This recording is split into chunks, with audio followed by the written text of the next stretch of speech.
بسم اللہ الرحمن الرحیم الحمد للہ وکفا وسلام علی عبادہ الذین اصطفیٰ اما بعد۔ یوم عرفہ کا روزہ گناہوں کی بخشش کا ذریعہ۔ رسول اللہ صلی اللہ علیہ وسلم نے فرمایا، صیام یوم عرفہ احسب علی اللہ ان یکفر السنۃ التی قبلہ والسنۃ التی بعدہ۔ مجھے امید ہے کہ عرفہ کے دن یعنی 9 ذی الحجہ کا روزہ ایک گزشتہ اور ایک آئندہ سال کے گناہ مٹا دے۔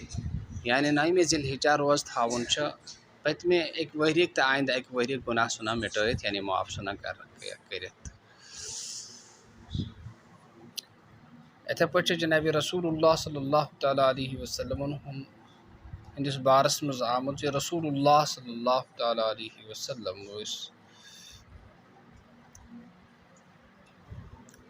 ذی الحجہ گۄڈنیک 9 دہن روزدار بیوان۔ رسول اللہ صلی اللہ تعالیٰ علیہ وسلم ذی الحجہ کے پہلے 9 دن کا روزہ رکھا کرتے تھے۔